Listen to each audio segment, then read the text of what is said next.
Hello friends, welcome back to CMA Asan. இப்போ நம்ம பார்க்க போகிறது class 16 of incomes which do not form part of total income, exempted income என்னெல்லாம் பார்த்துட்டு இருக்கோம். So far நம்ம 87 sections பார்த்துருக்கோம். இந்த சாப்டரில் மட்டும் 100 தாண்டுன்னு நினைக்கிறேன். இந்த சாப்டர் முடியும் போது பார்க்கலாம். Okay, capital gain on compulsory acquisition of urban land, section 10 subsection 37. அதாவது அர்பன் லேண்ட்னா நம்ம என்ன அப்படின்னு அக்ரிகல்ச்சரல் இன்கம் சாப்டர்லேயே பார்த்துருக்கோம். அக்ரிகல்ச்சரல் லேண்ட், அர்பன் லேண்ட், அதாவது ரூரல் லேண்ட், அர்பன் லேண்ட் அப்படின்னா என்னென்ன அப்படின்னு பார்த்துருக்கோம்.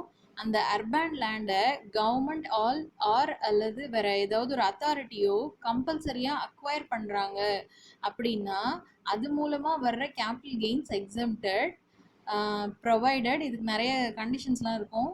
அதை நம்ம கேபிட்டல் கெயின்ஸ் சாப்டர் நம்ம பார்க்கும்போது பார்க்கலாம். ஓகே, இதே கேஸ் தான் இங்கேயும் சொல்கிறாங்க.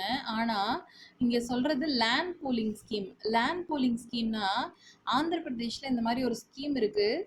ஆந்திர பிரதேஷில் இருக்கிற நிலம் திரட்டும் திட்டம் அப்படின்னு சொல்கிறாங்க. அங்கே இருக்கிற லேண்டெல்லாம் பூல் பண்ணி ஒரே இதாக திரட்டி ரூரல் அதாவது அக்ரிகல்ச்சரல் லேண்டெல்லாம் கலெக்ட் பண்ணி அந்த ஓனர்ஸ்டேருந்து வாங்கி அதோட இன்ஃப்ராஸ்ட்ரக்சரை பில்ட் பண்ணுறதுக்காக ரியல் எஸ்டேட்டாக மாற்றி அதோட வேல்யூவை ஏற்றிடுவாங்க. அந்த லேண்டை வந்து ஒரிஜினல் ஓனர்ட்டே கொடுத்துருவாங்க, இல்லை சம் போர்ஷன் ஆஃப் லேண்டை ஒரிஜினல் ஓனர்ட்டே கொடுத்துருவாங்க அந்த வேலை முடிஞ்சதுக்கு அப்புறமா. இதுதான் லேண்ட் பூலிங் ஸ்கீம் அப்படின்றது. லேண்ட் பூலிங் ஸ்கீம் ஆந்திர பிரதேஷில் இருக்குது. அது மூலமாக அந்த கம்பல்சரி அக்வயர் பண்ணுறாங்க இல்லையா, அது மூலமாக வர்ற அந்த டிரான்ஸ்ஃபரில் ஏதாவது கேபிட்டல் கெயின் வந்துச்சு அப்படின்னா அதுவும் எக்ஸம்டட். இது அர்பன் லேண்ட், இது லேண்ட் பூலிங் ஸ்கீம், ரெண்டுலேயும் கேபிட்டல் கெயின் வருது அப்படின்னா அது எக்ஸம்டட். இதை நம்ம கேபிட்டல் கெயின் சாப்டரில் விரிவாக பார்க்கலாம். Section 10 subsection 37A. Next specified income arising from international sporting event. நான் இந்த மாதிரி ஏதாவது பின்னாடி இருக்கிற சாப்டரில் இதெல்லாம் பார்க்கலாம், ப்ரொவிஷன் அதெல்லாம் பார்க்கலான்னு சொன்னேன்னா நான் அந்த சாப்டர் நடத்தும் போது தயவு செஞ்சு பின் பண்ணுங்கள். ஏன்னா நான் மறந்துடுவேன். மோஸ்ட்லி நான் கவர் பண்ண ட்ரை பண்ணுறேன். நான் ஞாபகம் இருந்தால் நான் பண்ணிடுறேன். நீங்கள் இல்லைனா பிங்க் பண்ணுங்கள் ஒரு வாட்டி, நீங்கள் ஃபாலோ பண்ணுறீங்கன்னா ரெகுலராக. Okay, specified income arising from international sporting event, section 10 subsection 39. அதாவது இதில் நீங்கள் ஞாபகம் வச்சுக்க வேண்டியது கிட்டத்தட்ட ஒரு 3 பாயிண்ட் இல்லைனா 4 பாயிண்ட் இருக்கும். ஸ்பெசிஃபைடு இன்கமாக இருக்கணும், குறிப்பிட்ட income. Arising from international sporting event, உலக லெவலில் நடக்கிற ஒரு விளையாட்டு போட்டியாக இருக்கணும். அதை ஒரு இன்டர்நேஷ்னல் பாடி அப்ரூவ் பண்ணியிருக்கணும் மற்றும் அதை நம்ம சென்ட்ரல் கவர்மெண்ட் நோட்டிஃபை பண்ணியிருக்கணும் அதோட அஃபிஷியல் கெசட்டில் இந்த ஈவெண்ட்டை நோட்டிஃபை பண்ணியிருக்கணும். இந்த 4 பாயிண்ட் ஞாபகம் வச்சுக்கோங்க. இது மூலமாக ஸ்பெசிஃபைடு இன்கம் வந்துச்சுன்னா அது எக்ஸம்டட். அதாவது இன்டர்நேஷ்னல் பாடியால் அப்ரூவ் பண்ணப்பட்ட ஒரு இன்டர்நேஷ்னல் ஸ்போர்ட்டிங் ஈவெண்ட் இந்தியாவில் நடக்குது, அதை சென்ட்ரல் கவர்மெண்ட் அதோட அஃபிஷியல் கெசட்டில் நோட்டிஃபை பண்ணியிருக்குன்னா அப்போது அது மூலமாக வர்ற அந்த இன்கம், அதுக்கு பேர் ஸ்பெசிஃபைடு இன்கம், அது எக்ஸம்டட். இதுதான் செக்ஷன் 10 சப்செக்ஷன் 39. இதை எப்படி நான் ப்ரொவிஷனாக எழுதியிருக்கேன்னு பாருங்கள். Specified income to person notified by the central government in official gazette from international sporting event held in India if such event is approved by international body which regulates it, has participation by more than 2 countries. 2 அல்லதுக்கு மேற்பட்ட நாடுகள் இதில் பங்கேற்றிருக்கணும். notified by the central government in official gazette, central government அதோட கெசட்டில் குறிப்பிட்டிருக்கணும். Specified income அப்படிங்கிறது income from international sporting event. இந்த specified income நான் சொன்னேன் இல்லையா, இது இந்த ஈவெண்ட் மூலமாக வர்ற அந்த குறிப்பிட்ட இன்கமாக இருந்திருக்கணும். அப்படின்னா அந்த income exempted. Next, reconstruction or revival of power generation subsidiary company, section 10 subsection 40. Okay, இது என்னென்னா சப்சிடரி கம்பெனி, ஹோல்டிங் கம்பெனி அப்படின்னு ஒன்று இருக்குது. இந்த ஹோல்டிங் கம்பெனி என்ன பண்ணுது, இந்த சப்சிடரி கம்பெனிக்கு பணம் கொடுக்குது, கிராண்ட்டு சப்சிடி மாதிரி ஏதோ ஒன்று கொடுக்குது.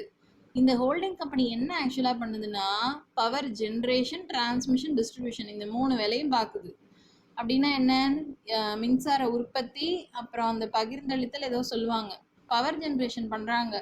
ஓகேவா, அது பண்ணுது. இது ஆல்ரெடி பண்ணிட்டு இருந்திருக்கு.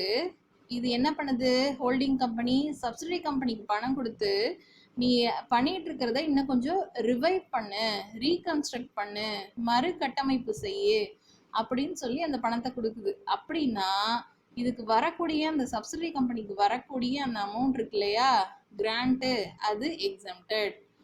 ஓகே, இன்னொரு வாட்டி சொல்கிறேன் பாருங்கள். Holding company power generation transmission distribution வேலையை பார்க்கணும். அது சப்சிடரி கம்பெனிக்கு ஒரு அமௌண்ட் கொடுக்கணும், கிராண்ட் உதவி மாதிரி கொடுக்கணும். எதுக்காக அப்படின்னா ஆல்ரெடி இதில் நடந்துட்டு இருக்க அந்த பவர் பிஸ்னஸை ரிவைவ் பண்ணுறதுக்கு ரீஹாபிலியேட் பண்ணுறதுக்கு கொடுத்துச்சு அப்படின்னா அது எக்ஸம்டட். ஓகே, இதில் ஒரு நோட் சொல்கிறாங்க என்னன்னா, the above class is applicable if reconstruction or revival of any existing business of power generation is by way of transfer of such business to Indian company. இந்த கிளாஸ் அப்படியே applicable தான்.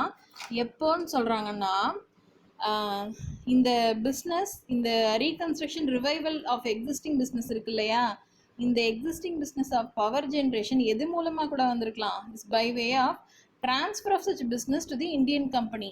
ஒரு Indian கம்பெனிக்கு இதை transfer பண்ணது மூலமாக கூட இந்த ரீகன்ஸ்ட்ரக்ஷன் ரிவைவல் வேலை நடக்கலாம். ப்ரொவைடட் அந்த இந்தியன் கம்பெனி எதில் நோட்டிஃபை பண்ணிக்கணும்னா under section 80(1)(a) 4 subsection 4 clause 5(a).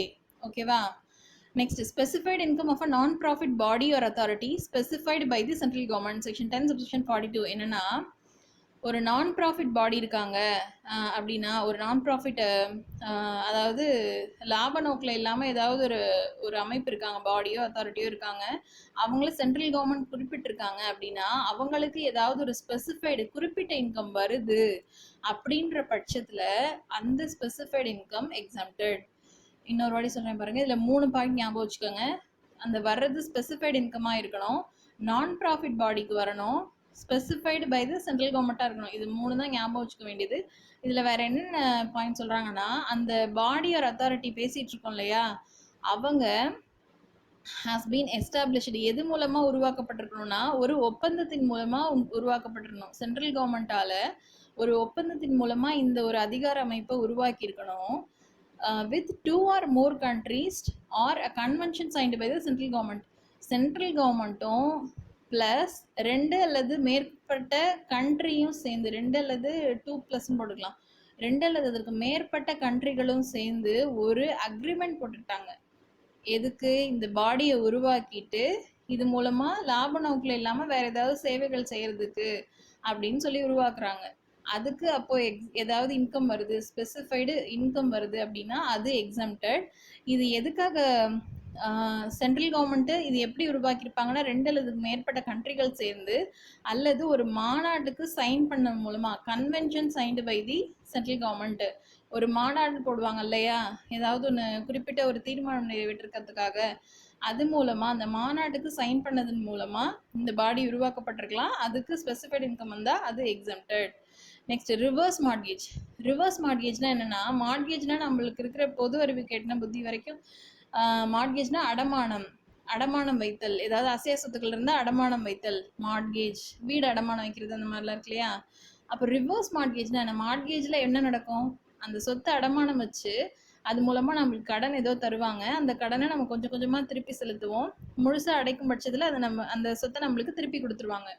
Reverse mortgage யாருக்கு அப்ளிகபிள்னா, சீனியர் சிட்டிசன் 60+ இருக்காங்கல்ல, அவங்களுக்கு என்ன பண்ணுவாங்க, அவங்கள்ட்ட இப்போ வேற இன்கம் சோர்ஸே இல்லை, அவங்க குழந்தைங்களும் இல்லை, அவங்களுக்கு குழந்தையே இல்லை குழந்தைங்களும் கவனிக்க மாட்டாங்க அப்படின்ற பட்சத்தில் பேங்க் வந்து இந்த சீனியர் சிட்டிசன்ஸ் கடன் கொடுக்குறாங்க. எதை செக்யூரிட்டியாக வச்சுன்னா இந்த வீட்டை வச்சு கொடுக்குறாங்க, அவங்களோட வீட்டை வச்சு கொடுக்குறாங்க. இப்போ அவங்களுக்கு போய் லோன் கொடுத்தா அவங்கள்ட்ட தான் இன்கமே இல்லையே எதுவும், அவங்களுக்கு போய் ஏன் லோன் கொடுக்குறாங்க அப்படின்னு கேட்டிங்கன்னா, அந்த லோனை அவங்க ஒரு 100 வருஷம் வரைக்கும் வாழ்கிறாங்கன்னு வச்சுக்கோங்களேன். இந்த தாத்தா பாட்டி 60 வயசுக்கு மேலே இருக்கவங்க, அந்த 100 வயசு வரைக்கும் அவங்க அதை திருப்பி கொடுக்கவே வேணாம். ஓகேவா? அதாவது அவங்க வாழ்நாள் முழுக்க அதை அவங்க திருப்பி கொடுக்க வேணாம், அவங்க இறந்த பிற்பாடு அந்த அசட்டை பேங்க் டேக் ஓவர் பண்ணிக்கும். ஓகேவா? அதாவது அந்த பேங்க்கை அந்த சொத்தை வந்து இப்போ பேங்க்கு கட்டுப்பாட்டில் தான் இருக்குது. அந்த சொத்தை பேங்க் வச்சுக்கிட்டு கொஞ்சம் கொஞ்சமாக பணம் அந்த சீனியர் சிட்டிசன்ஸ் கொடுக்குறாங்க. அப்படி கொடுத்துட்டு அதுக்கப்புறமா அவங்க இறந்த பிறகு அந்த சொத்தை அவங்க எடுத்துக்குவாங்க. இதுக்கு பேர் தான் ரிவர்ஸ் மார்ட்கேஜ். இது மூலமாக ஏதாவது இன்கம் வந்துச்சு அப்படின்னா அது எக்ஸம்டட். அது இன்ஸ்டால்மெண்ட்டாக இருக்கலாம், லம்சம்மாக இருக்கலாம். ஓகேவா? இண்டிவிஜுவலுக்கு போகணும், கடனாக போகணும். ஓகேவா? Next, new pension system trust. இது ஒரு புதிய பென்ஷன் சிஸ்டம் ட்ரஸ்ட்டு. இது டீட்டெயில்டாக போக வேணாம். செக்ஷன் 10 சப்செக்ஷன் 44 படி இதுக்கு ஏதாவது ஒரு இன்கம் வருது, இதுக்கு ஏதாவது ஒரு இன்கம் ஒரு பர்சன் ரிசீவ் பண்ணுறாங்க, இதுக்கு பதிலாக நியூ பென்ஷன் சிஸ்டம்க்கு டைரெக்டாக போகிற இன்கம் சொல்லலை, நியூ பென்ஷன் சிஸ்டம்க்கு வர வேண்டிய இன்கம்மை வேற யாராவது ஒருத்தர் ரிசீவ் பண்ணுறாங்க, ஒரு பர்சன், நான் இண்டிவிஜுவல் சொல்லலை, பர்சனில் இண்டிவிஜுவலும் அடக்கம், வேற எல்லாமே அடக்கம், இண்டிவிஜுவல் ஃபேமிலி ஃபேர்ம் கம்பெனி, இது எல்லாமே அடக்கம். ஒரு பர்சன் அந்த நியூ பென்ஷன் சிஸ்டம்க்கு வர வேண்டிய இன்கம்மை இதுக்கு பதிலாக ரிசீவ் பண்ணுறாங்க அப்படின்னா அவருக்கு அது எக்ஸம்டட். Section 10 subsection 44.